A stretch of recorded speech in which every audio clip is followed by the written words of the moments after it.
residential appraisals. But this is going to be an opportunity where you can gain really all your experience requirement for licensed and certified residential and 75% for certified general. So that's big news. I'd like to share that. Where are we at? I think it's going to be like this. You're just going to be basically Skyping with John. And we're live, by the way. So what are the other folks going to see? They are seeing it switching back and forth. So we on the appraiser side are seeing it switching back and forth. So Bryan, you guys are live. Why don't you start treating it like a warm up, because people are already starting to come in. So are people coming in? Yes. Yes. There will be. Hey guys, if anybody's joining in, and I apologize for the technical difficulties that we've had this morning. We're going to wait a few more minutes before we actually get started because we have more and more folks coming in. Hey, Sam, I need you for a minute. Okay. So what I want to do while we wait for our entire audience to catch up to this new link and where we are right now, John, I'm going to let you introduce yourself, and if you don't mind, go ahead and tell folks how they can reach out to you and contact you if they have questions or want to talk to you outside of this webinar. So my name is John Dingeman. I am Chief Appraiser for Landmark Network, which is an appraisal management company. You can definitely reach me at my email address there, which would be jdingeman@landmarknetwork.com.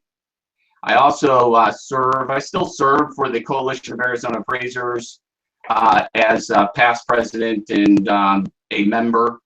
And I currently serve as president of the National Association of Appraisers, which is a national organization serving boots on the ground residential appraisers.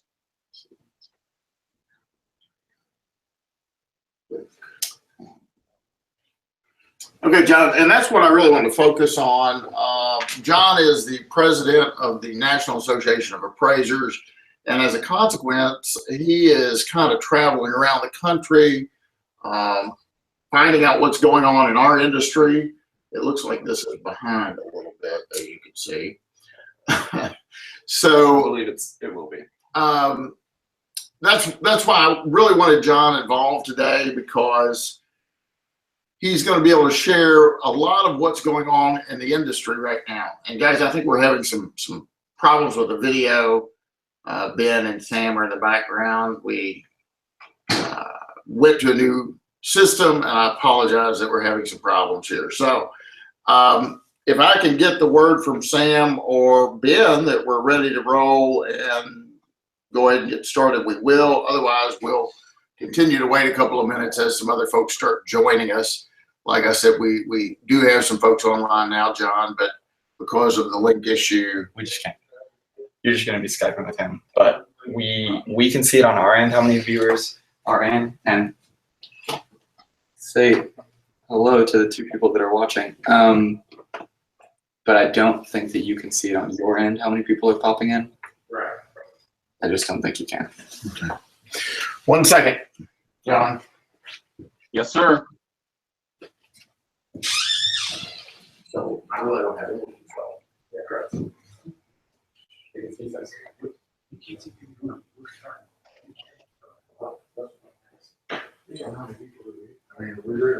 Yeah, people that are watching right now. Okay. So just Skype with John, and so when somebody asks me a question, I got nothing. we can send it to you. And how do I receive that? We would send it to you in a chat. So Appraiser e-learning would send you a chat.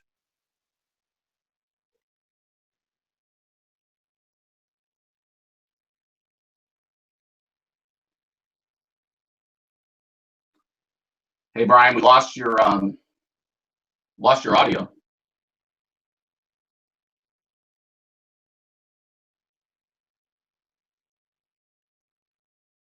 Lost your audio, Bryan.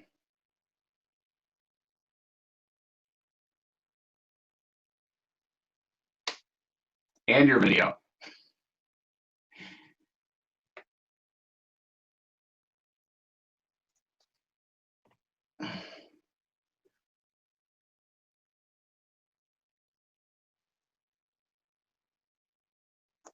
Looks like we are live, folks, but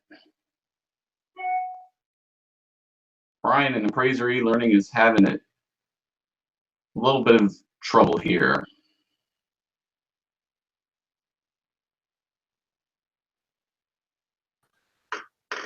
Bryan and Appraisal e-learning is having a Can you see me? little bit of trouble here. Um, You're back, Sam. can you hear me? I can hear you just fine. Perfect. All right. Bryan and Appraisal e-learning is having a Can you see me? little bit of trouble here. You're back, Sam. Can you hear me? I can hear you just fine. Perfect. All right. Can you see me? A little bit of trouble here. You're back, Sam. Can you hear me? I can hear you just fine. Perfect. All right. How is this happening? I'm having fun, John. Are you? It's the best, Bryan. I'm just going to record John saying that over and over again. I love it.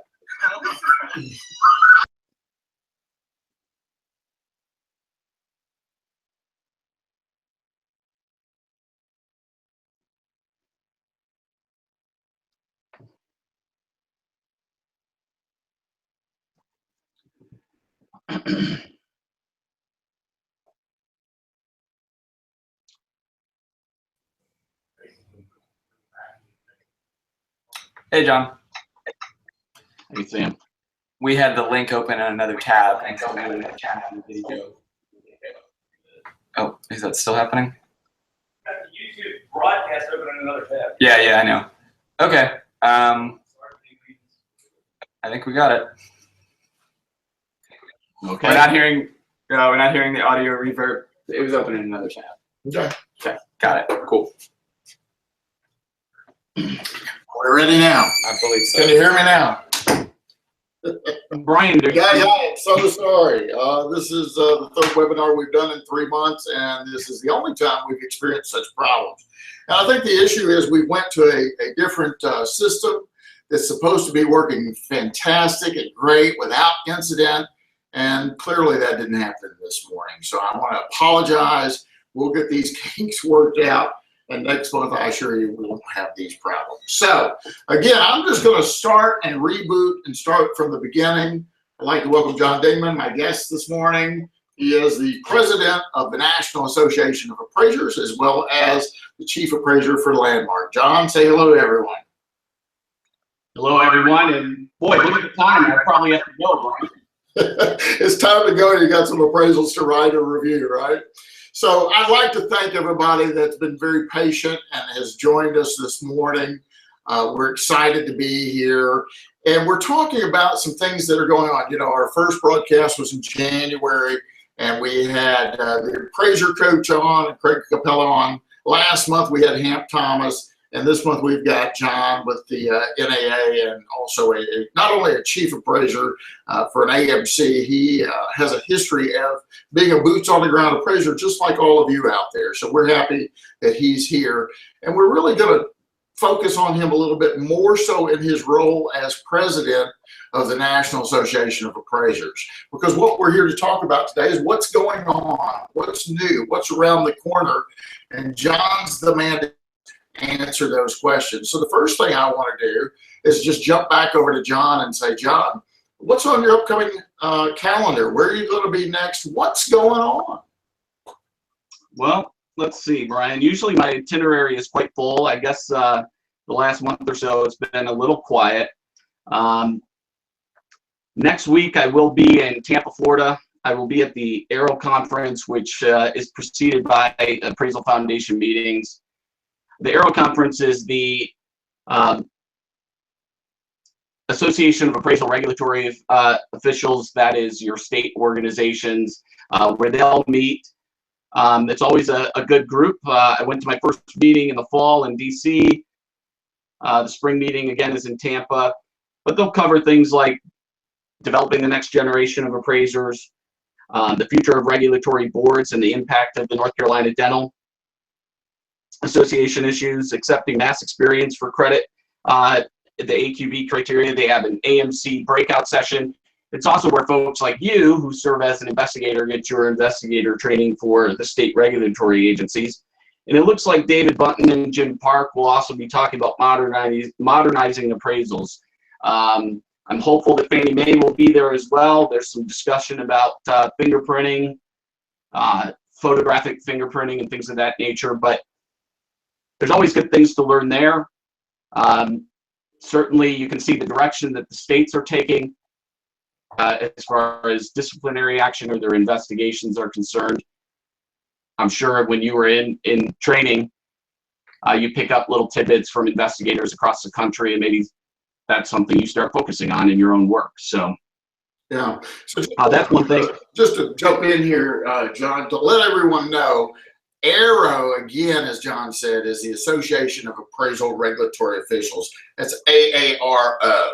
And so it's kind of like a club or an association of your regulator. A lot of the executive directors are members, and they really play a critical role. It's kind of a networking. They do a little bit of everything, as John said. They co-sponsor with the Appraisal Foundation for investigator training, and that's level 1, level 2, and level 3 now, investigator training. And I learned a lot at those events, and we may share those with you, some of that with you a little bit today. John, you mentioned the criteria, and I want to talk about that because the Appraisal Foundation just came out with their 3rd exposure draft on March 15th, 2017. And so that was just really a few days ago. So this is kind of hot off the press, if you will. And that's going to impact a lot of appraisers across the country. So let's talk about that for a little bit. And I want to pause and let everyone know that's viewing, if you have any questions, normally they come right into me, and I'm going to have to rely on Ben and Sam a little bit today. But if you have any questions during our broadcast here, go ahead and shoot over a question, and we'll try and answer those during the course of this webinar. All right.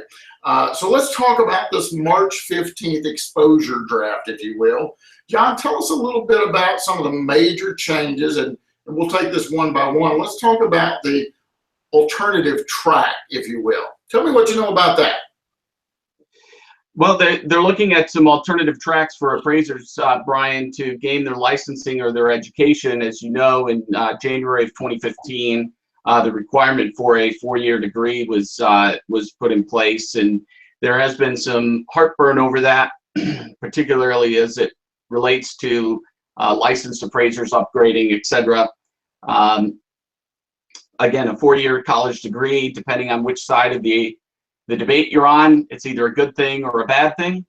And that's really where it's been. And I guess the driving force behind this is the other debate, and that's related to whether there's a shortage or not. And I'm not so sure that we need to get into that debate.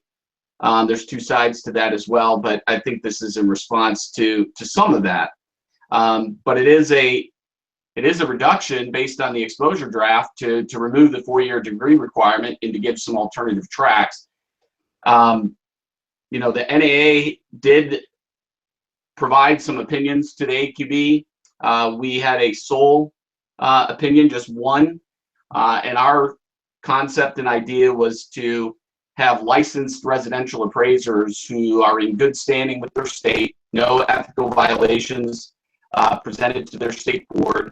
They've completed their hours for certification, and they can complete the exam that they could elevate their license to certified residential. That does not look like it is on this exposure draft again, but nonetheless, it looks like they are making progress, Bryan. Yeah, and let's for just a second there, John. Let's talk about that for a moment. Let the viewers know, what is an exposure draft, and is it something that the typical appraiser, the boots on the ground appraiser, can participate in if they like? I mean, we're all very opinionated as appraisers.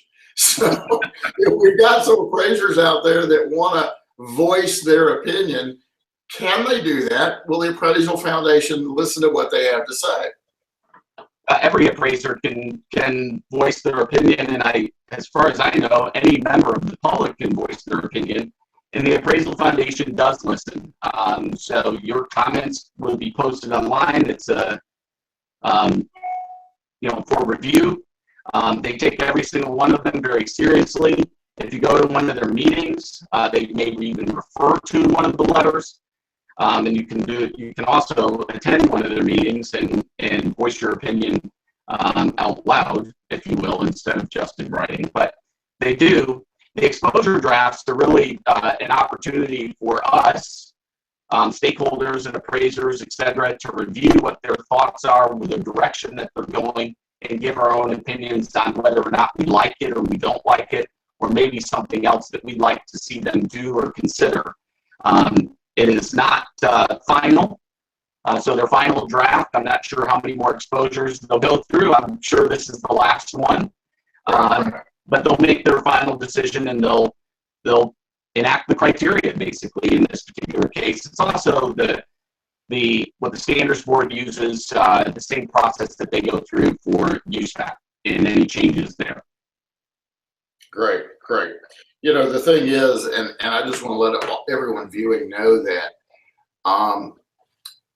they welcome your comments. When they make a change to USPAC for that matter, they submit out a exposure draft, and that exposure draft is asking folks for comments. So they want your comments and feedback, and they value those. Dennis Badger told me one time his group spent 8 hours talking about a comment letter that was received. So they do value your opinion, and you can make a difference. And that's why we highly recommend you get involved, whether it's this association or that association or this club. If you got a state association you want to join, and certainly the national association, which will provide you some information at the end of the day, or you can reach out to John if you're interested in maybe not only becoming a member, but getting involved. We need to come together as appraisers.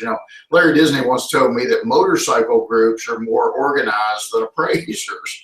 And I believe that. Look at all the motorcycle rallies around the country. How often you're around 20, 25 appraisers?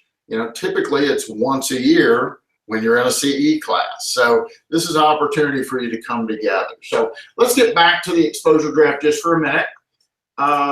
There are 3 different options now instead of having that college degree for a certified residential level. All right.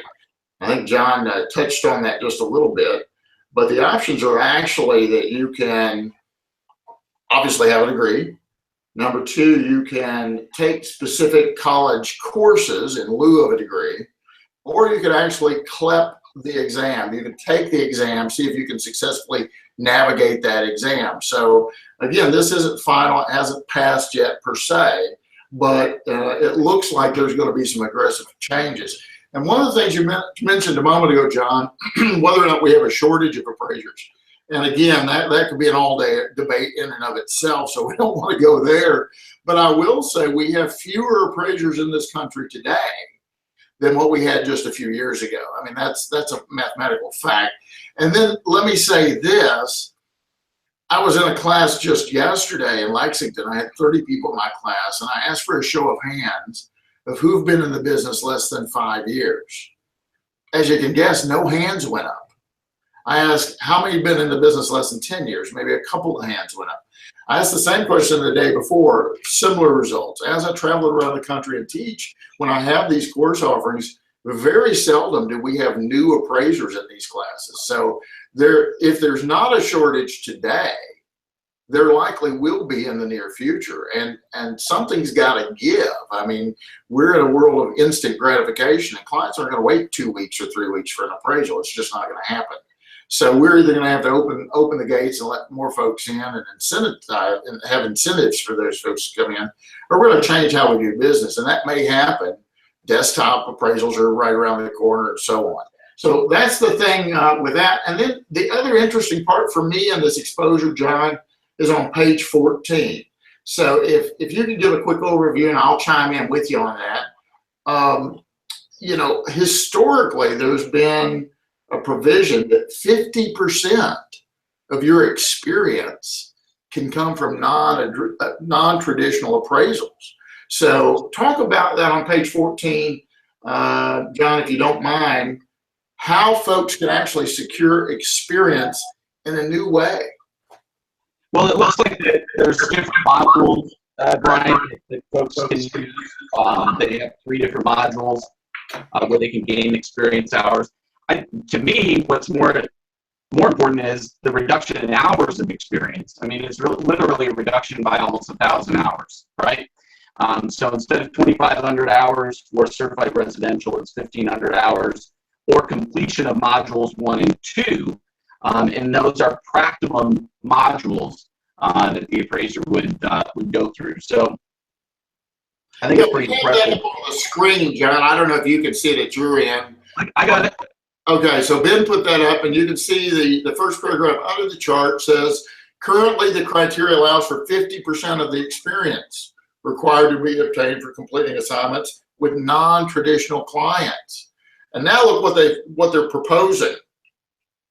That these practicum courses, or the modules, if you will, would qualify for 100% of the required experience for a licensed residential and certified residential level, and 75% for the certified general. I mean, that's huge. Look at the chart there, all right? If you're seeking an LR or licensed residential, if you could either have 1,000 hours of experience or you can complete module 1.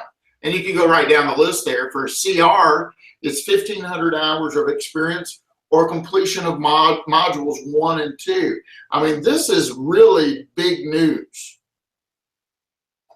It's pretty impressive, to say the least.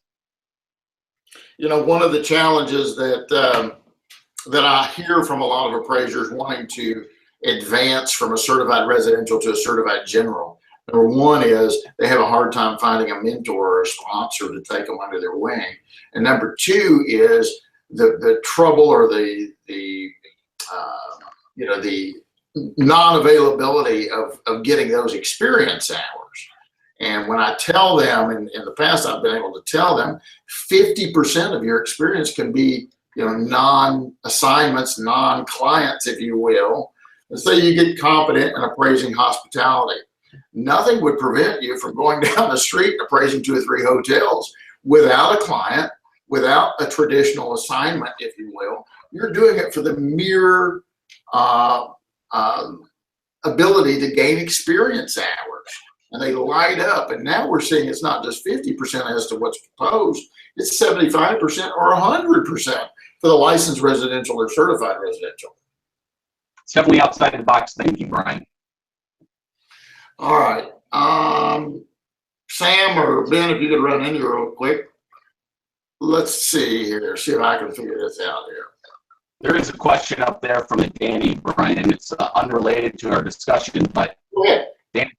Danny's asking what appraisal software is best for mobile applications. Danny, I have a response that usually that I guide appraisers with regards to software, that whatever software works best for me does not necessarily work best for everyone else. So I think you really need to look at what works best for you. There's all kinds of ways to work with different mobile applications within an iPad or some other mobile device, whether it's photos, whether it's using OneNote or Evernote or something like that. And so really just try them out. Talk to your peers about the pluses and minuses and make a sound decision based on how you want to approach it from there. My guess is all of the software providers, Jeff Bradford just and ClickForms just came out with Inspect a Lot. They're all trying to work towards advancing the appraiser into mobile applications, mobile appraising, and being able to access their data, their reports, etc., from anywhere that they sit, whether that's in a coffee shop, in their car, or at their desk in their office. I will say this. I have an office in Owensboro, Kentucky, and we just opened an office in Nashville. All right. We've hired 5, it's hard to keep track. We've got 5 appraisers. I have 3 certified residential appraisers and 2 certified general. We have 2 appraisers in our analytic department. We have a trainee and associate in our research division. we've got a reviewer, and we've got an admin person. So however many that adds up to. But Danny, what we do is every appraiser that's out in the field, all 5, use a tablet in the field. All right, so it's a great question you ask. I used to use ACI as a big user of ACI all the way back to the days of DOS when it was MCS. And I did start using some of the software, and on the iPad, there's an application called Phoenix that I use with that, and it worked pretty good. The software we use for our Nashville office is Total, and we use that software, and we use an iPad. And my guys, use a case with a lanyard around their neck, and so they can actually have that iPad just there with hands-free operation filling that out. The nice thing about that is you're automating the process. By the time they get in their car, they can hit a button, and that data transfers back to our office where our data entry clerks can take charge.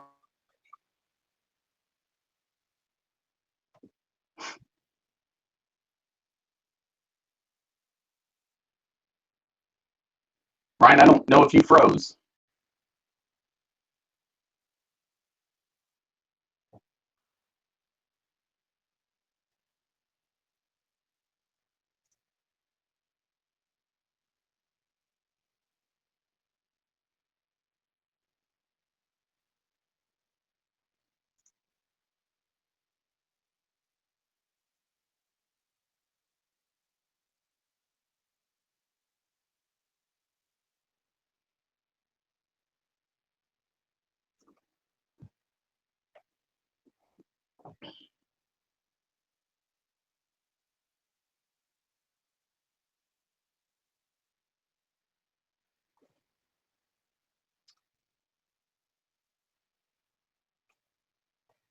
I'm assuming Bryan will be right back.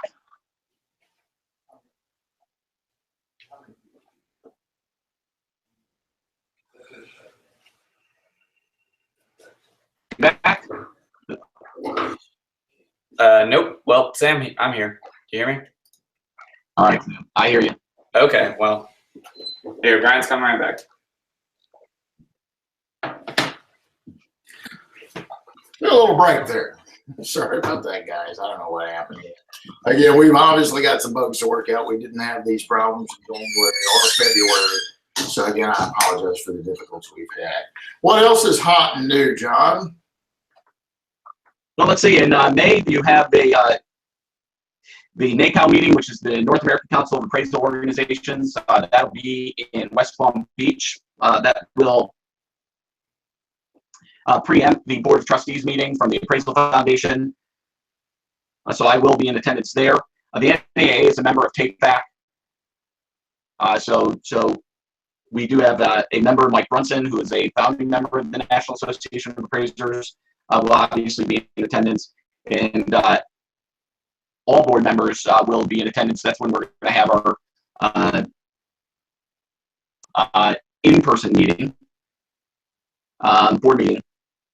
And members and non-members are welcome to attend those board meetings as well. They're open to the public. The North American Council of Appraisal Organizations is also, it's an interesting group. I have never been privy to it. So I'm looking forward to attending, but it is all of the appraisal organizations.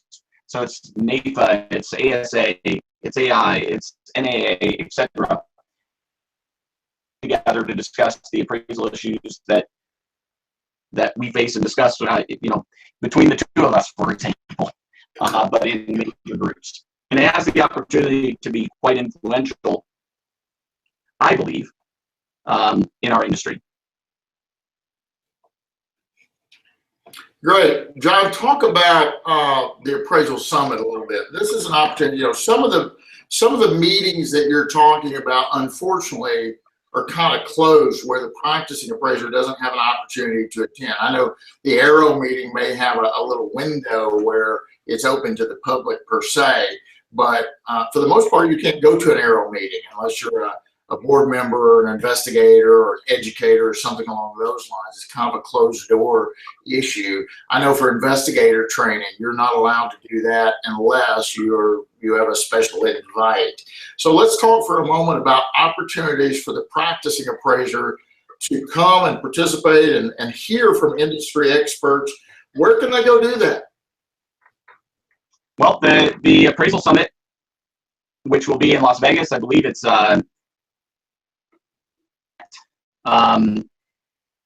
and it should be like October 31st through November 3rd, I believe. It's a 4-day event, but 2-day conference. Day is usually some continuing education and some meetings and things like that. We have appraisers helping appraisers on that day. So rather than hearing from Danny, for example, hearing from the likes of Alamode or ACI telling them why their product is best, it will be a boots on the ground field appraiser. Other appraisers know what mobile applications work for them without selling them. We think that's pretty neat. The second day is continuing education as well, different courses. I believe, Bryan, in the past, you've taught some of those classes. And that is the day when the NAA holds their meetings. We take advantage of the opportunity since we're there, and we serve as a co-host of that conference, where we have our membership meeting, board meeting, we elect new officers. And we also have what's called a state leadership group. This is where the Board of Governors, which are the state associations and coalitions that serve on our board, participate and chair or run a meeting that includes all appraisers, regardless of whether they belong to a state organization or not. And all state organizations from across the country participate. I think we had around 20 different states represented last year. And we focus on some of the issues that they're facing individually. Where can we help as an organization? Where can other states help? And is there anything that those state organizations believe the NAA should be driving forward? So those are 2 days that lead up to the conference. And then the conference is really 14 hours of continuing education where they're going to hear from the likes of, in the past, Jim Clark or David Bunton from the Appraisal Association and the Appraisal Subcommittee, or they're going to hear from Zach Dawson from Fannie Mae, or somebody from FHA or VA. They're going to hear from usually a state regulator to discuss issues there. They're always going to hear from somebody in the E&O world. Peter Christensen usually gives a word from the lawyer. And then we divide into a couple of tracks. One is a management track, and one is an appraiser track, Bryan. The appraiser track is based solely for boots on the ground field appraisers. It covers things like market conditions. Woody Fincham will be talking this year about public records and assessors' offices, and if you want to get into that side of our business, alternative valuations, all of those things that really relate to us as field appraisers. And then we have a management track, and that was developed as an opportunity for those appraisers, quality control or review appraisers, for lenders, banks, HUD, wherever they serve, to go get education or seek out continuing education that's really relative to the work that they're doing, whether it's regarding compliance or things of that nature. They may be less concerned about how to measure a home than a field appraiser would be. We found it to be quite successful. People are a little bit more open to asking questions and raising hands. And then we they feel more comfortable in large groups. You have 300 people in a group, and so we feel a little bit more protected from some of these bad guys out there, I guess. Hey, real quick, talk about the vendors that are there. I mean, not only do you hear some fantastic speakers, I know every year I've been, I think I've been to every one except one. You have members of the FBI there talking about appraisers that have gotten in trouble with the FBI. And guys, by the way, I'll share, and it's a little embarrassing. It's my state, good old Commonwealth of Kentucky. There was a Lexington appraiser that was just indicted.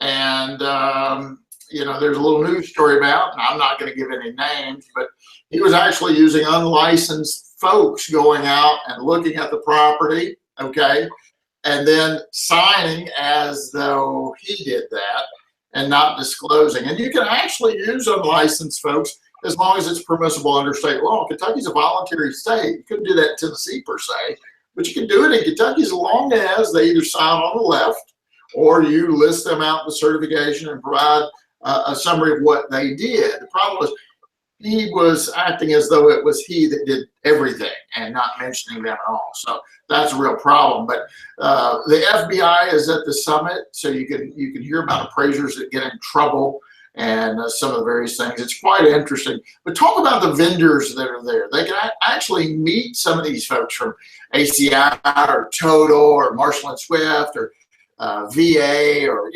talk about that just a little bit. Dustin's there. Yeah, so Bryan, the vendors overall at the Appraisal Summit have been universally really geared around appraiser solutions, software vendors, and software solution providers. I think in recent past, you've had the start of some other vendors, like you said. VA has been there historically. We've had HUD there in years past. And now you're starting to see a few AMCs show up.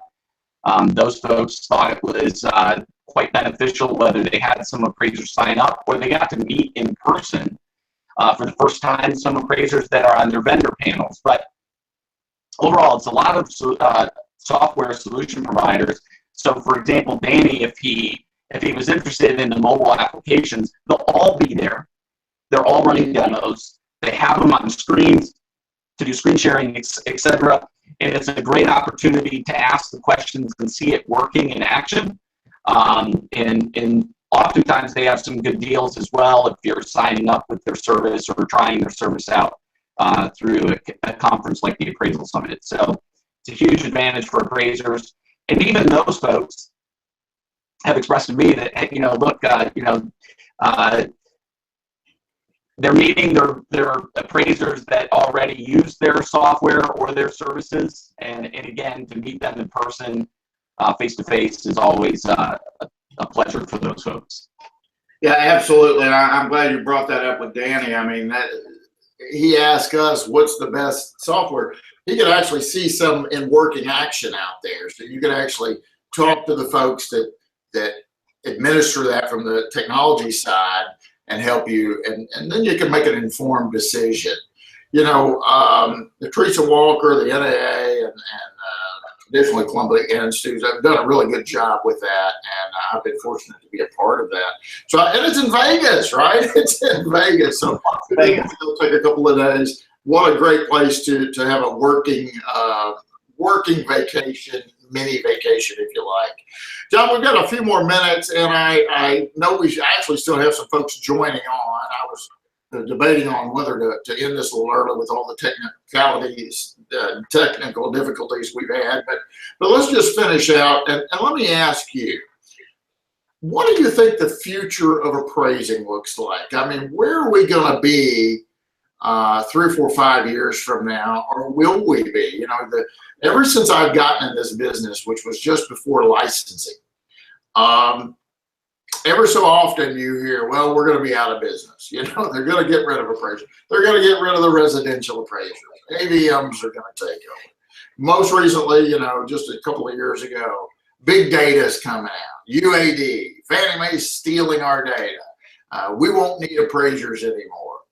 And if we do need appraisers, what's that going to look like? I mean, I saw an article the other day that talked about the lone wolf. Most appraisers are like the lone wolf.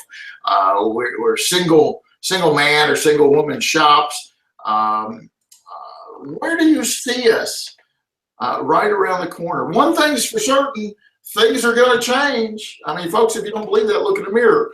Things are going to change whether you like it or not. So, John, what kind of changes can we anticipate right around the corner? Well, Bryan, I haven't been in the business as long as you have, or for that matter, as long as most appraisers have been. You talked early on a little bit about the age of the appraiser, the people entering the business.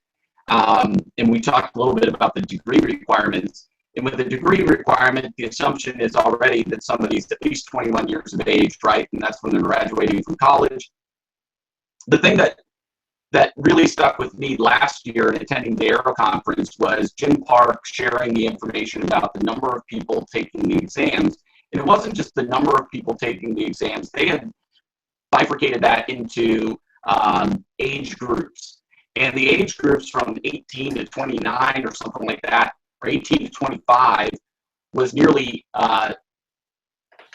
well, it was a very, very small number, and I think less than what you can count on one hand. And so I look at it from a different perspective. As you know, Brian, folks don't necessarily, but you do. I'm a very forward-thinking, positive-thinking person. I'm always looking at the glass as half full, right, as opposed to half empty.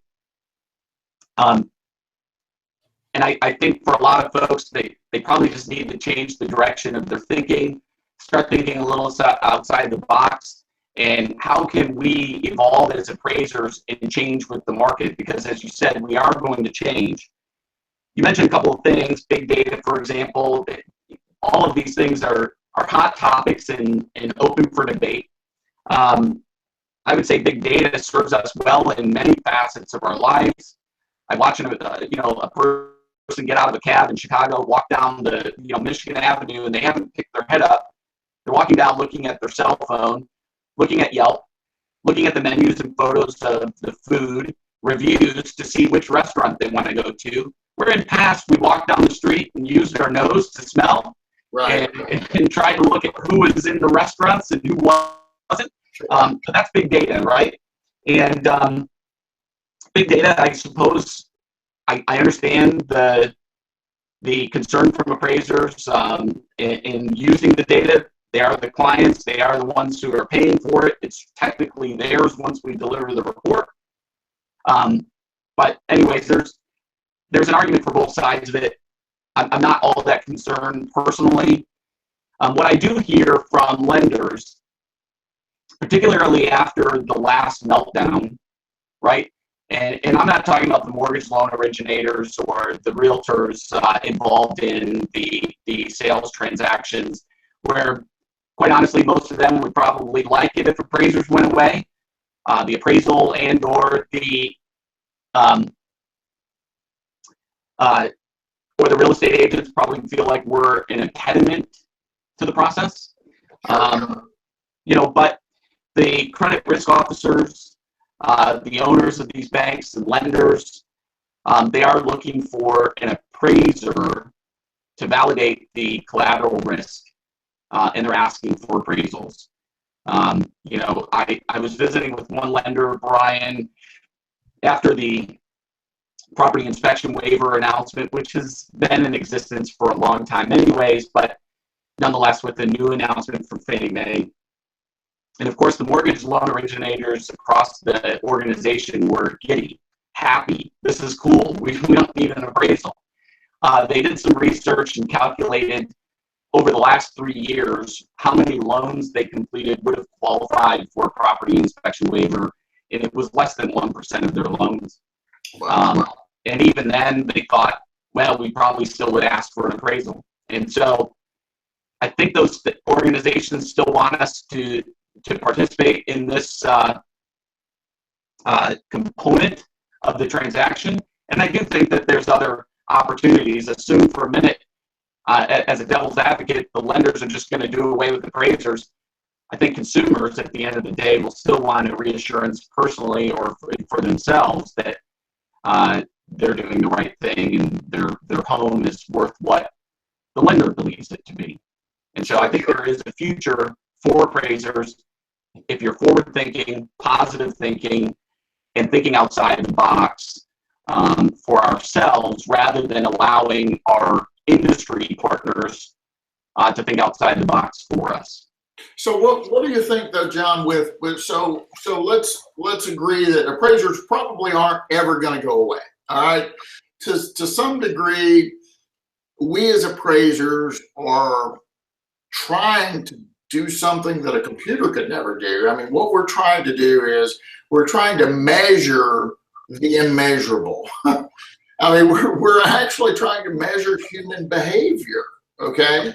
But what does an appraiser 2, 3, 4, 5 years from now look like? What's their office look like? Or are we going to be sending Google cars out, driverless cars out to go snap our photos for us? so that we don't have to go out there. I know a couple of agricultural specialists. They appraise only farms in Western Kentucky. And I know during the inspection or observation, whatever you want to call it, they fly a drone over the farm. I mean, that's what they're using for their inspection protocol. So they're using that technology. You know, I hate the requirement of looking in the crawl space or head and shoulders at least or whatever. Why can't I put a camera on a little remote control car and drive it around the perimeter of that crawl space? I'll probably get a better look at it. Where do you think we're going to be in the future as far as appraisers and their activities and what we do? I mean, desktop appraisals are really getting popular, and I'm finding that more and more lenders are wanting those, depending on the credit risk, obviously. But I've even heard that there may be some thoughts of Fannie Mae looking at that in the near future. Well, I think you hit the nail on the head, Brian. It's technology, and I think everybody's looking at leveraging technology to speed up the process, and not just to speed it up, but as you pointed out, maybe to be a little bit more thorough. Can you use and leverage technology to do that?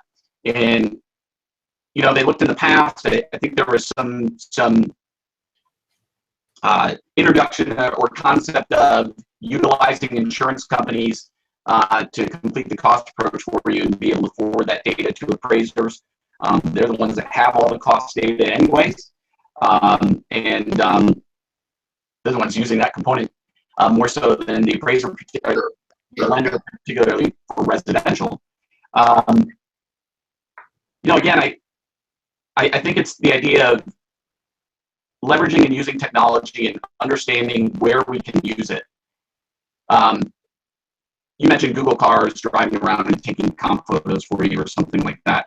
Right. It's ironic that we have still today, regardless of your position, regardless of what you think about the comparable photos and the use of MLS photos,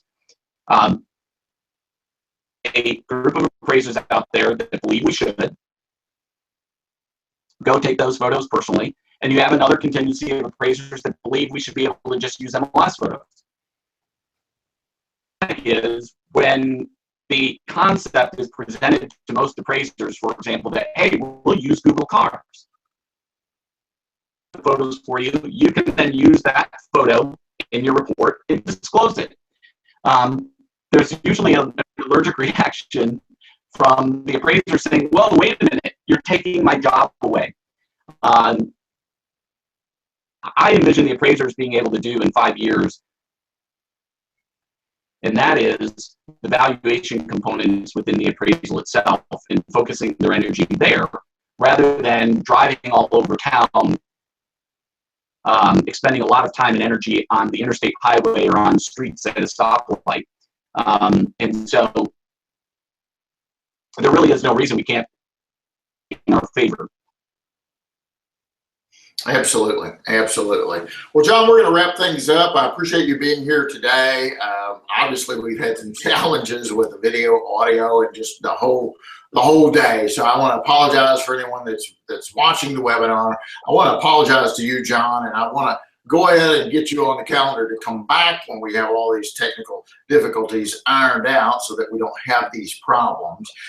Let everyone know how to get in touch with you again if they have any questions about the NAA, if they have any questions about the Appraisal Summit Expo, if they want to pick your brain as a chief appraiser for a large AMC in the industry. How do folks get in touch with you again?